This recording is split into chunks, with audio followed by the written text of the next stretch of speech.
This tweet is targeted at the people trying to cancel people. This is cancel culture. I'm coming at cancel culture right now. I'm going to cancel culture. Do you understand what I'm saying?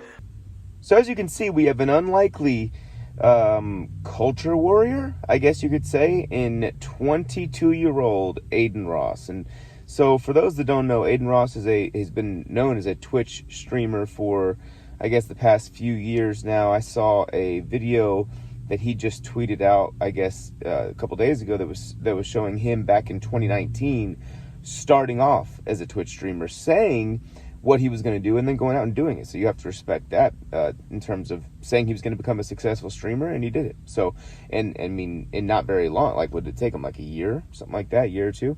But in any case, Adin was known for being a very successful Twitch streamer. He was on stream with LeBron James' son, and then also LeBron James at one point. And so he's been a very mainstream kind of, nobody had a problem with him in terms of like what he stands for, what he was about. Now, what we've seen in the most recent development, remember this kid's only 22 years old. We've seen him about, I don't know, a year ago or so, maybe a little longer. I actually watched, this is the very first time I ever watched anything from Adin Ross. It was basically right around the time I was discovering Andrew Tate. Adin has Andrew Tate on his stream.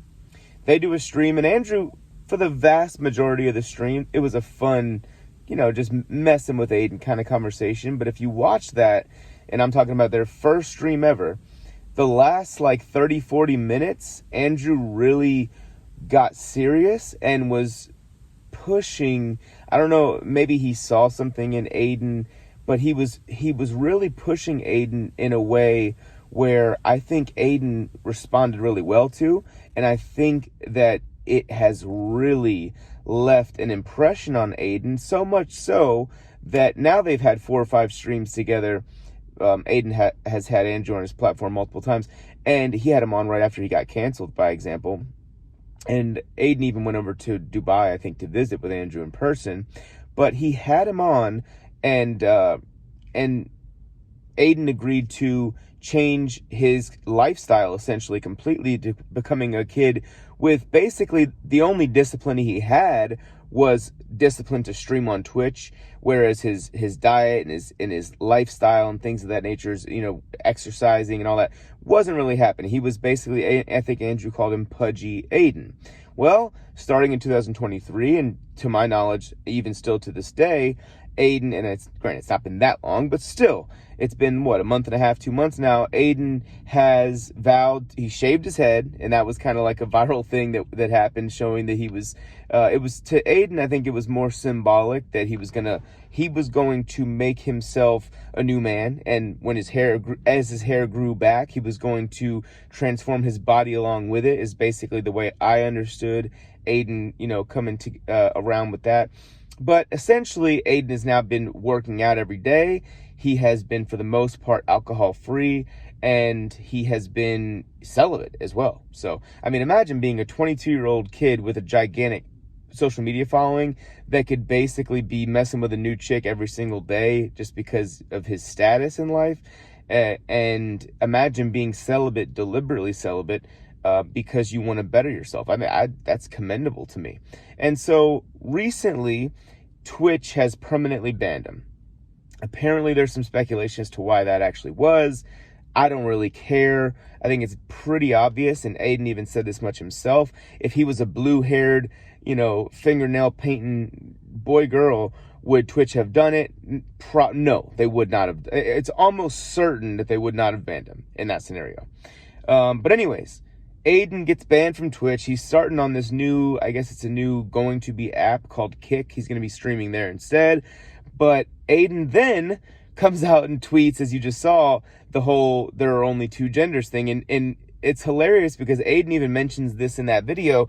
He says, I tweeted a fact, and it's like gone viral, super viral, and it's very controversial. But how could a literal fact be controversial? It's crazy that that's what happened, and this is the response to it. 55, 60 million views on this tweet that says there are only 2 genders, and really it is wild. But the thing that stuck out to me most is Adin saying that he's coming at cancel culture. I think he saw what they did to Andrew, and he didn't like it. He didn't understand it. And that was kind of, in my opinion, what opened his mind and eyes to this whole thing. And then he saw that he's speaking to gay and trans people that he's friends with, and they're telling him that they agree with him. All the other streamers are saying essentially that the ones that he's mainly talked to, that they agree with him. But no one's allowed to say these things because, and Adin now has experienced a little bit of the cancelization as to, oh, so you're going to basically strong arm me into saying basically not, or saying what you want me to say, and only what you want me to say in regards to certain things, and mainly politics or cultural issues. So now Adin has gone full on rebellion and basically said, screw cancel culture. As he said, I'm coming at cancel culture. That was what that tweet was about. And again, this kid, in my opinion, is extremely important to the young people out there because, number one, he obviously has a gigantic influence over younger people. I would imagine his, the people that really are fans of Adin Ross, diehard fans, his most diehard fans, I guess, would be people that would, in my guess, would be like young teenagers or even younger than that, right? And all the way up to into their 20s. I consider me, a 35-year-old man, a fan of Adin Ross now, by the way. So I'm not saying it's limited to that, but I think the bulk of the biggest Adin Ross fans, I think, would be in that range. They're young kids, right? And so Adin Ross is now promoting a healthy lifestyle. Adin Ross is now promoting not going out and getting drunk every night. Adin Ross is now promoting the fact that there are only two genders.